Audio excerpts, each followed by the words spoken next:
Sim, meu nome é Leandro Bolini, eu sou jornalista do portal Hortolândia News, aqui na cidade vizinha. Né? A pergunta seria direcionada ao professor Rui, com, se possível, o comentário do professor Zufo. A primeira é o que São Paulo está fazendo, através da própria Sabesp, para diminuir as perdas na rede de abastecimento. Que fala-se de diminuir a demanda, né, economizar água, aumentar a oferta de água também, com reservatórios. Mas e as perdas na rede de abastecimento? O que a Sabesp está fazendo? Qual que é o projeto para isso? Né? Então essa seria a primeira pergunta.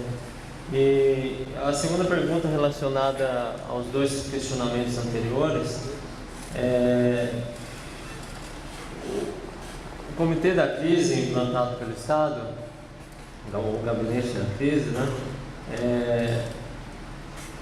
ele, como foi já dito, excluiu, né, os comitês do Alto Tietê, do PCJ. Pelo que entendi pela sua fala, isso, um dos motivos foi por processos demorados que acontecem dentro desses comitês, né, na questão das soluções diversas.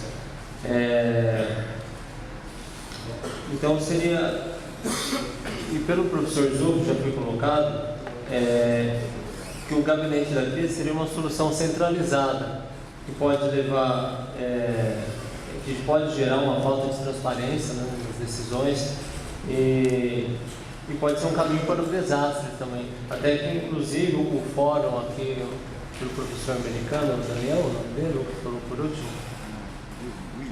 William? Senhor, se puder encaminhar a pergunta de forma objetiva, senão não podemos atender os outros pontos. Não, eu já estou finalizando.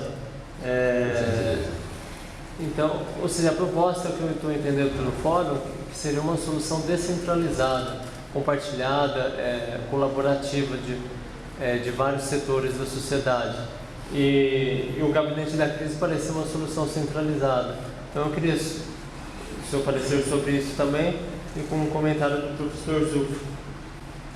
Se o senhor me permitir, o professor Júlio, no debate, o professor Zufo, terá a oportunidade de debate. Então eu peço que a manifestação do professor. A última pergunta seria para o professor, como disse. Sim. Eu queria entender a questão, que, por exemplo, na minha cidade, o que aconteceu é a canalização do Ribeirão que tem na cidade. Eles canalizaram e, ao mesmo tempo, eles promovem a administração pública dizendo que eles conservam as nascentes e as matas ciliares. E, na prática, você vê que houve muita especulação imobiliária com a canalização do Ribeirão, e acabando com nascentes. Então, eu queria entender essa relação. É possível se canalizar um ribeirão, um córrego, e, ao mesmo tempo, dizer que está se conservando a natureza com isso? Muito obrigado. Bem, Fulano, eu agradeço a pergunta das perdas e recomendo a todos que façam uma pesquisa sobre os investimentos em controle de perdas no Brasil. A Sabesp tem um programa de controle de perdas corporativo, iniciado já há alguns anos, está investindo até o final dessa década 6 bilhões de reais, 6 bilhões de dólares. Então, eu acho que é a companhia que mais investe em controle de perdas. Tá? Então, a média de perdas do próprio PCJ é superior à região metropolitana, e o resto do país, então, nem se fala. Tá? É um trabalho difícil.